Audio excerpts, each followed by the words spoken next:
Fala aí, galera da Literatura Irreverente. Hoje nós estamos aqui para uma resenha literária sobre um contista famosíssimo da literatura latino-americana, Horácio Quiroga.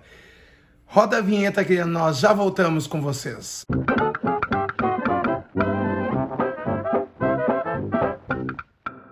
Bem, no dia 19 de fevereiro de 1937, Horácio Quiroga se suicidou em Buenos Aires, ingerindo cianureto.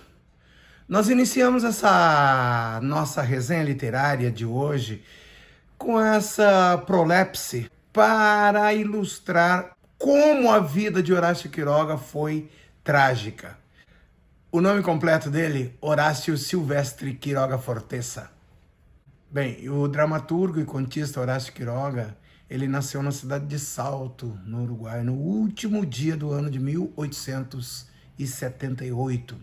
E apesar dele estudar no Instituto Politécnico de Montevidéu, ele sempre mostrou inclinação para artes, fotografia, literatura, natureza, meio ambiente.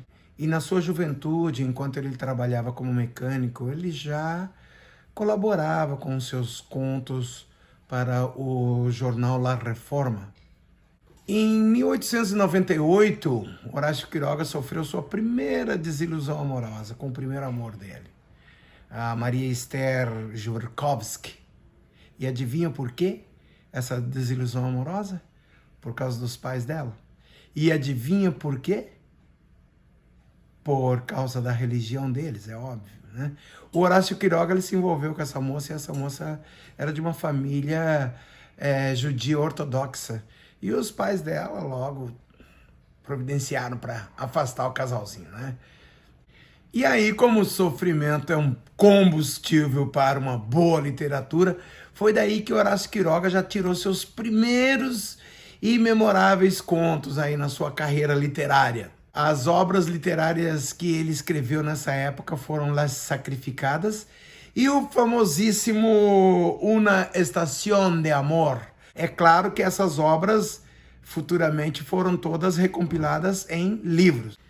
E depois dessa desilusão amorosa, quando ele já era um pouco mais maduro, ele se juntou com outros autores e fundou um estúdio literário chamado El Consistorio del Gay Saber.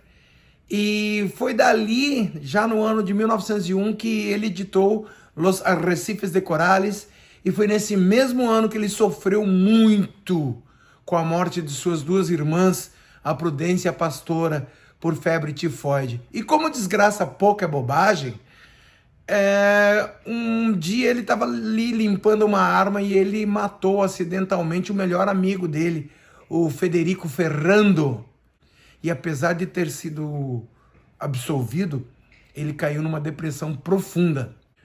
A biografia do Horácio Quiroga ela é sondada por suicídios e mortes. E logo depois desses episódios da morte das irmãs e da morte do melhor amigo por um acidente com arma de fogo, ele resolveu então se mudar para Buenos Aires. E lá em Buenos Aires ele passou a lecionar no Colégio Nacional de Buenos Aires. Logo depois, graças ao seu talento como fotógrafo, ele conheceu o Leopoldo Lugones e esse Leopoldo Lugones convocou ele para uma expedição de exploração e descobrimento, então, na província de Misiones, na selva missioneira. E foi dessa extraordinária experiência que nasceu nele essa paixão pelos contos curtos. Esse é o forte de Horácio Quiroga. Muitos deles, inclusive, baseados no sofrimento da população de campesinos da província de Misiones, muitos deles baseados nas tragédias familiares dessa região. Ele fala também muito da vida rural e ele envolve também, em muitos contos deles, animais que falam num realismo fantástico, numa literatura infanto-juvenil. A mescla de literatura de Horácio Quiroga é alguma coisa muito interessante. Não é por nada que Horácio Quiroga é considerado um dos maiores contistas latino-americanos e é considerado o Edgar Allan Poe da literatura latino-americana. Eu tenho aqui em minhas mãos o fabuloso Horácio Quiroga, Todos os Cuentos, 1460 páginas, com toda a obra de Horácio Quiroga. E agora, para vocês, por Horácio Quiroga, um fragmento de um dos contos dele chamado Fantasia Nerviosa, que é um conto bastante chegado à literatura de Edgar Allan Poe, que conta a história de um assassino em série, um maníaco. Juan tenía las calidades de un gran criminal, la resolución rápida, abofeteada por una necesidad imprescindible de matar. Sus brazos tenían una musculatura heroica y su cabeza, tocada con cincel rudo, tardaba en pasar de la idea al hecho el tiempo que tarda el puñal en salir de la vaina. Juan mató porque tenía que matar. Y mató a una mujer, la primera que encontró, a las 12 de la noche de un mes de verano. Este conto está em domínio público na internet, tá, galera? Se alguém quiser acessar, é só clicar Google, Horácio Quiroga, Fantasia Nerviosa, que cai ali o conto inteirinho para vocês. É um conto curto, de 2 páginas. E foi inclusive dessa época também, desse conto, que ele escreveu o arrepiante El Almohadón de Pluma. Eu não vou dar spoiler nesse conto Almohadón de Pluma, mas realmente é um dos meus favoritos.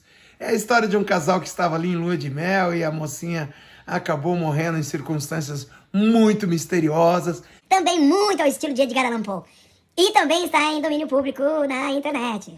Quando o Lugones convocou ele para essa expedição para a província de Misiones, ele se instalou ali numa chácara e passou a cultivar erva mate. E foi ali também, dando aula, que ele se apaixonou e se casou com uma aluna dele, a Ana Maria Cires.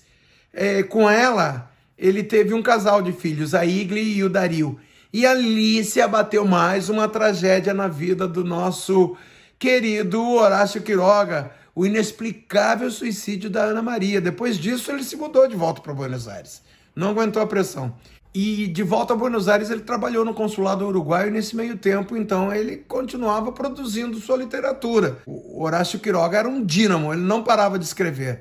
Foi em 1917 que ele compilou uma série de trabalhos em livros fantásticos que temos aqui também nessa obra completa dele, é O Selvagem, O Deserto e o memorável, um dos meus favoritos, Cuentos de Amor, de Loucura e de Muerte. Aqui é onde tem os contos mais eletrizantes e arrepiantes do Horácio Quiroga. Galera, vale a pena. Entre várias idas e vindas de Buenos Aires, a província de Misiones e vice-versa, ele acabou se casando com Maria Helena Bravo e se mudou com ela para Misiones novamente, já com uma filhinha de colo. E foi justamente nessa segunda fase da vida dele, ali na província de Misiones, que ele foi diagnosticado com câncer de próstata. E então a Ana Maria Bravo simplesmente abandonou ele, não sabemos por quais circunstâncias, naturalmente, pegou a filhinha e se picou de volta para Buenos Aires.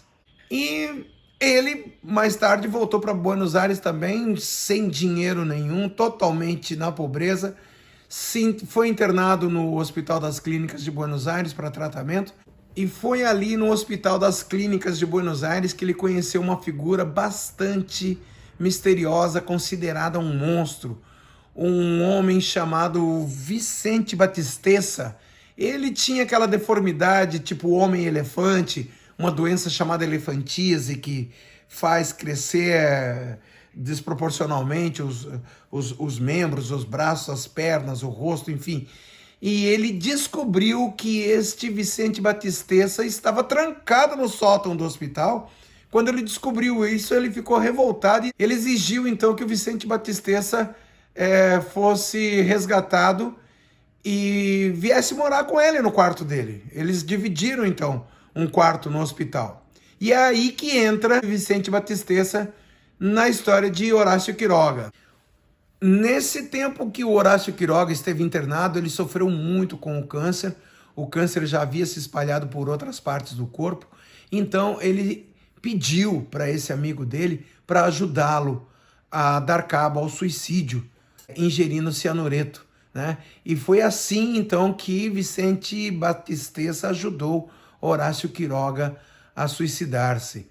Foi no dia 19 de fevereiro de 1937 que Horácio Quiroga apagou-se voluntariamente dessa vida.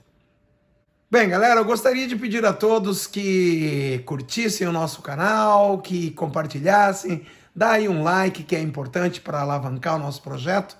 E para finalizar, eu somente gostaria de comentar que o incrível acervo literário do Horácio Quiroga inclui também Cuentos de la Selva, que é um dos livros que mais falam sobre a vida dele ali na província de Misiones, e é ali que nós temos o thriller A Galinha Degolada.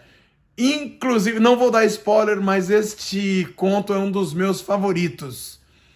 Eu espero que este vídeo tenha despertado a curiosidade de vocês. Aproveitem para pesquisar e conhecer melhor aquele que foi considerado o Edgar Allan Poe latino-americano. Obrigado e até o próximo vídeo.